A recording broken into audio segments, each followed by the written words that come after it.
Hello and welcome to another HanDrinksSolo wine info video, this time on Zenato Estate's Lugana, San Benedetto. Now Zenato is a family-run estate. The winemaker is Alberto Zenato, the son of the founder Sergio Zenato. Now Alberto, for his part, is kind of like a visual cross between Harry Potter and Tom York, which is amazing for the people who exist in the tiny overlap zone on the Venn diagram of wine, Quidditch, and Radiohead. But that's not what makes this particular wine so special. To understand what makes this Lugana San Benedetto so special, we need to go to the vineyard. Okay, so Lugana is the name of the protected area, the DOC.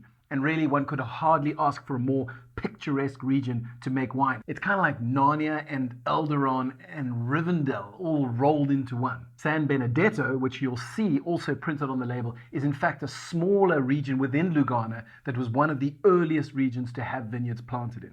Now, the grape in the bottle is called Trebbiano di Lugana, which you think would be Trebbiano of Lugana, which would lead you to go, well, what do I know about Trebbiano? Well, I know that it's also called Uni Blanc. I know that in France and in South Africa, it's used mainly to make brandy, not a particularly prestigious grape, and often at its worst can make huge quantities of very bland wine. But Trebbiano di Lugana is not actually Trebbiano at all.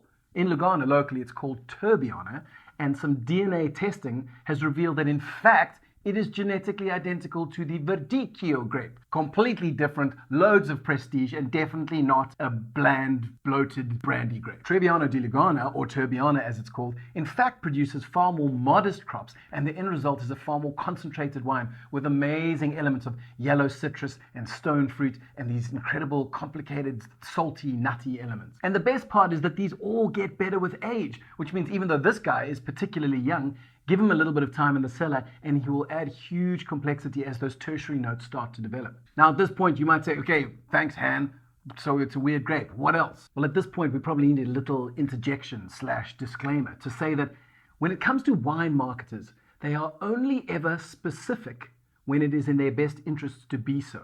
So the fact that they have San Benedetto in big letters on the label means that there is something special about the area of San Benedetto. What could it be? San Benedetto as a microregion is something of a historical birthplace for the local wine region. In the 1950s or so, there was pretty much nothing going on. Definitely no great wines coming out of Lugana. Back then along came old man Zenato, Sergio, and he started planting Trebbiano di Lugana because despite everyone else thinking he was crazy, he had faith that these grapes could make incredible wines. And while he was right about the quality of the wines, I don't think that even he could have foreseen just how much of a difference this all made. So he started in the late 50s, early 60s, making these wines. By 1967, Lugana had already been recognized and given its own DOC.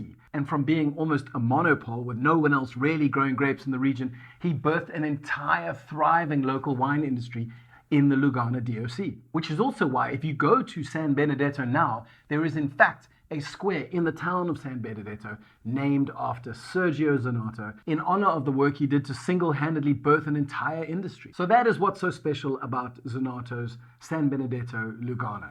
It's a little bit of history, a little bit of ambolography, and a whole lot of flavor. If you have more questions about Turbiana or Trebbiano di Lugana, or in fact perhaps just Lugana DOC, or even Sergio and Alberto, drop them in the section below. If I don't have the answers immediately, I will go find them and I'll bring them back to you.